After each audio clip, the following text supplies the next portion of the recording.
amusant entre guillemets dans cette histoire de Blue Beam Project et puis de nouvel ordre mondial, c'est qu'en réalité donc cette dictature aseptisée avec réduction de population, etc., si elle devait avoir lieu, ressemblerait en tout point à ce que nous ont décrit les textes sacrés, les textes traditionnels, les prophéties qui annoncent l'arrivée d'un antéchrist qui prend le pouvoir intégral sur la planète et qui fait basculer l'humanité dans des heures sombres, dans une ère très sombre de dictature mondiale. Alors c'est ça qui est complètement fou, qui est complètement étonnant dans ce à quoi on assiste aujourd'hui, cette course au mondialisme, etc., où on se dit effectivement, on n'a jamais dans l'histoire échappé à des dictateurs qui arrivaient à un moment ou à un autre.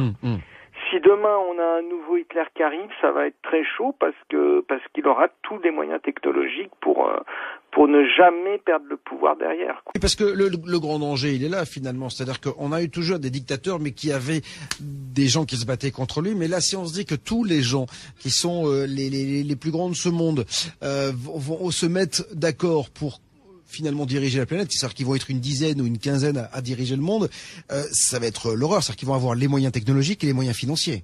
Ce sera peut-être pas les chefs d'État actuels, c'est un nouvel ordre mondial, donc de nouvelles personnes, ceux qu'on a connus seront été les chevilles ouvrières qui auront été amenées à aboutir au nouvel ordre mondial. Ensuite, on rentre avec le Blue Beam, mais là, je peux t'assurer que on rentre complètement dans un autre paradigme avec d'autres personnes. Simplement, en parallèle à ça, Serge Monast expliquait que il y avait le programme d'implantation de la RFID.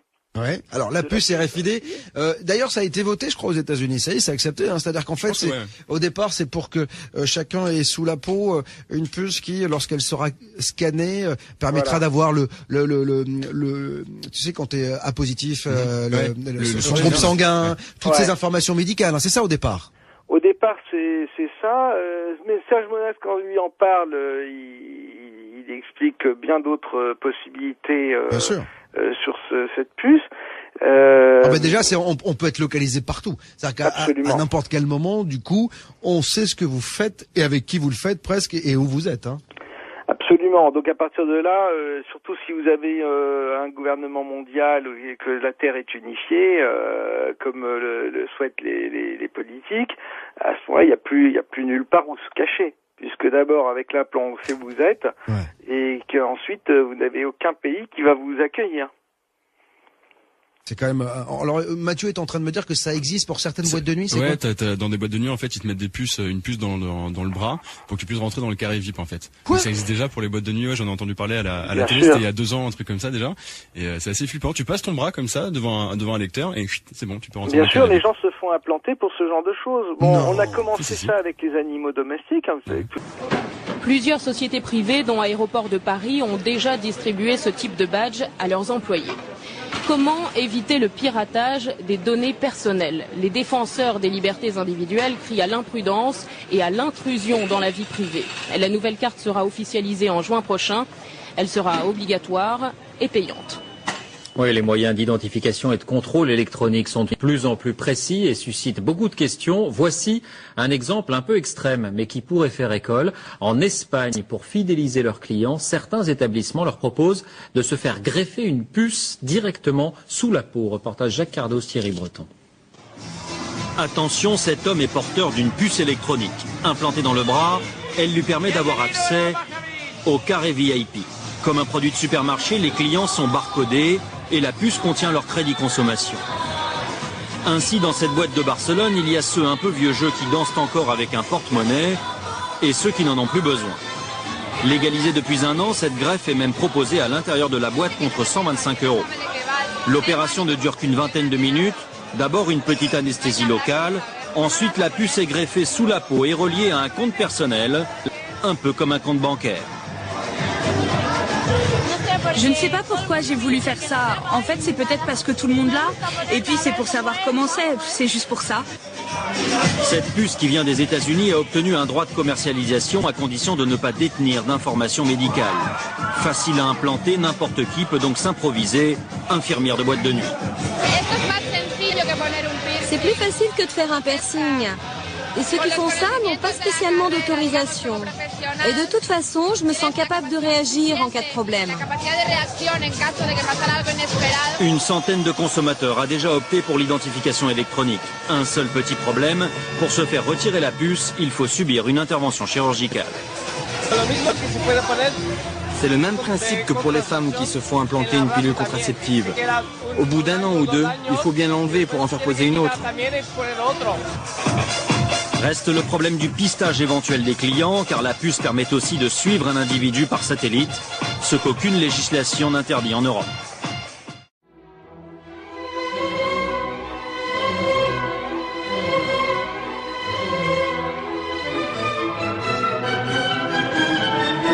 Bonjour Jacques Attali. Bonjour. Alors aujourd'hui nous allons parler de l'avenir de la radio-identification, souvent identifiée sous le sigle de RFID.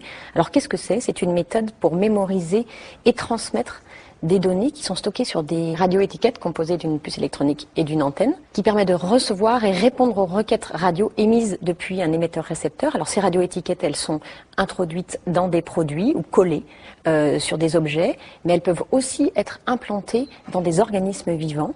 On a le sentiment que c'est quelque chose de très nouveau, alors qu'en fait, ça existe depuis très longtemps. Tout ce qui va être de plus en plus nécessaire à suivre à distance, savoir ce qu'il devient, permettre de connaître l'évolution des produits, les localiser, optimiser les stocks, de façon à ce qu'on ait des stocks minimales, faire en sorte qu'on sache en permanence où se trouvent ces objets, permettre d'intégrer des processus de production. Oui, on parle d'un enjeu économique majeur dans la traçabilité des Les réductions des coûts sont considérables. En termes de sécurité sanitaire, de pouvoir tracer l'origine des produits agricoles depuis leur conception jusqu'à leur consommation. Tout ça donne une traçabilité sur les objets absolument gigantesque, encore à venir. Sur les personnes aussi, on peut imaginer une traçabilité encore plus grande. Parce que sur les objets, on connaît, mais sur les organismes vivants, que ce soit les animaux ou les êtres humains, qui pourront avoir une puce électronique implantée dans le corps. Mais avant de parler de l'implantation des organismes vivants, il faut regarder tout ce qui va se passer aussi sur les moyens de paiement et sur la surveillance même dans la vie quotidienne de nos enfants ou de nos petits-enfants. To think something so small can connect you to everything that matters. When your life and all you love are on the line.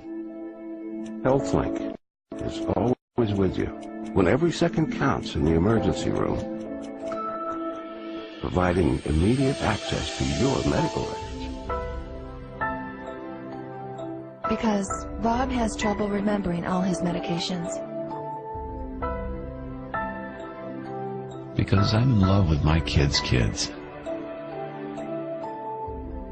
Because my car lost control while driving. Because now I'm looking out for both of us. Because I have diabetes, but it doesn't have me. Because I spend my life in the ER trying to save yours. Et puis de plus en plus, dans les maternités, pour ne pas perdre les bébés, on place des RFID dans des bracelets, etc. Et dans certaines familles très riches, on propose d'implanter les enfants en cas de kidnapping. Ça se fait en Amérique du Sud. Et en Inde, le programme d'implantation alors il faudrait vérifier l'information, mais à l'époque il était dans les tuyaux, puisque on expliquait que c'était le seul moyen pour les Indiens d'avoir la sécurité sociale, que pour éviter les fraudes, etc. Il fallait que tous les Indiens soient implantés. Et je crois qu'aux États-Unis c'est la même chose, c'est-à-dire que Obama a fait le programme de sécurité sociale et s'est battu là-dessus, mais dans la loi sur la sécu américaine. Au bout de quelques années, pour continuer à avoir cette prestation, il faudra l'implant. Donc on y va. C'est ça qui est extraordinaire chez Monas, c'est que tout ce qu'il a annoncé à l'époque où on disait ce type est complètement dingue, et où lui disait attention, j'ai des informations très sérieuses et j'ai un réseau d'informateurs très très très bien placé, très privilégié. On ne le prenait pas au sérieux, mais on dirait que son grand tort, c'est d'avoir eu raison avant tout le monde. Mais moi, ce qui me fait peur, tu sais, c'est que je regarde les films de science-fiction ou d'anticipation, puis on voit souvent que l'anticipation devient quelques années plus tard réalité. Ça me fait penser au film Bienvenue à Gattaca. Je sais pas si tu te souviens de ce film, où il y a une société comme ça où tout le monde est pucé et on voit à droite à gauche. Enfin, moi, je trouve ça dingue. Alors, et encore plus dingue ce que vous m'avez dit sur les boîtes de nuit, parce que ça veut dire qu'aujourd'hui, tu as des gens qui acceptent d'être avec une seringue, on leur balance une puce électronique devant la boîte de nuit. Ouais, c'est ça en fait, ils te désinfectent le bras et puis c'est un peu épais en plus, hein. C'est-à-dire que c'est vraiment c'est chirurgical presque. Hein. Et alors on accepte que des boîtes de nuit te mettent des trucs dans la peau. Ouais. On aura, si tu veux, Bob, il y aura toute une émission à préparer sur ce genre de sujet. C'est tout à fait passionnant. Tu vas avoir la tête à l'envers, mais ça va très très loin l'implant, parce que ça peut aussi modifier la chimie du corps humain.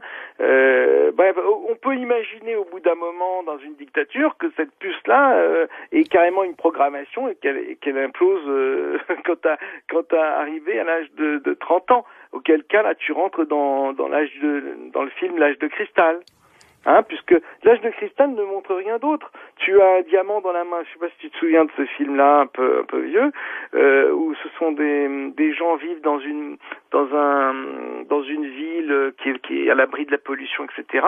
Mais évidemment, comme la Terre n'a plus de ressources pour nourrir tout le monde, à 30 ans, les gens sont sacrifiés. Ils vont dans, je sais plus comment, le sanctuaire, je sais plus comment on appelle ça, et ils sont sacrifiés. Or, qu'est-ce qu'on a fait à tous les corps humains, tous les bébés qui naissent, on leur met une sorte de rubis dans la main qui clignote, et un jour, boum, ça s'éteint. C'est-à-dire que quand le truc arrive l'implant arrive à son terme, ça s'éteint, et ça veut dire qu'il faut aller à l'abattoir, quoi. Ouais, c'est juste hallucinant. J'ai vu un film aussi avec, je crois que c'est Justin Timberlake sur, c'est sur le temps, en fait. Time Out, je crois. Hein. Ça, c'est incroyable, ça aussi. C'est exactement, c'est le principe de l'implant. Si tu réfléchis bien, l'implant, c'est tout ça. Ouais, mais d'un autre côté, ça peut être, on peut prendre le côté pratique. Par exemple, tu peux mettre une puce pour prendre la carte Navigo, ta truc de sécurité sociale, ta carte le mec, on lui parle du nouvel ordre mondial. Il me parle de sa carte Navigo quand même, hein. C'est-à-dire que tu vois quand même le Mathieu qui est terre à terre. On est visionnaire, Mathieu. Tu vois, on va loin. Ouais, mais ça me fait peur tout ça, là. Mais là, il résonne comme nous résonneront, voilà. La majorité de la population. Mais bien sûr. Parce qu'il y a des bons points. Mais bien sûr. Mais c'est comme ça que l'implant va réussir à s'implanter, parce qu'on va t'expliquer que, si t'as une crise, tu tombes évanoui sur la rue, on pourra lire ton implant en 2 secondes, on sait quel traitement te donner, etc. Les gens vont se précipitent déjà là-dessus, parce que dans certains pays, c'est déjà le cas. Pour les enfants, la peur du kidnapping. Bah oui, fatalement. Bah oui. Et le problème, Mathieu, c'est que le jour où tu as un dictateur qui a pas froid aux yeux, qui est décidé à tout pour instaurer son pouvoir et la dictature mondiale, ce jour-là, l'implant, il servira pas seulement pour pouvoir passer l'autoroute, le péage. T'imagines les informations qu'on peut t'envoyer dans ton implant. Ouais, non, mais il faut juste être au courant que de toute façon, il y a déjà toutes les informations sur Facebook, dans ton portefeuille, il y a déjà tout. C'est-à-dire mais alors déjà, là, Mathieu, on est complètement surveillé. C'est-à-dire que tu es fiché. On peut savoir où tu es n'importe comment. Tu sais que tu fais.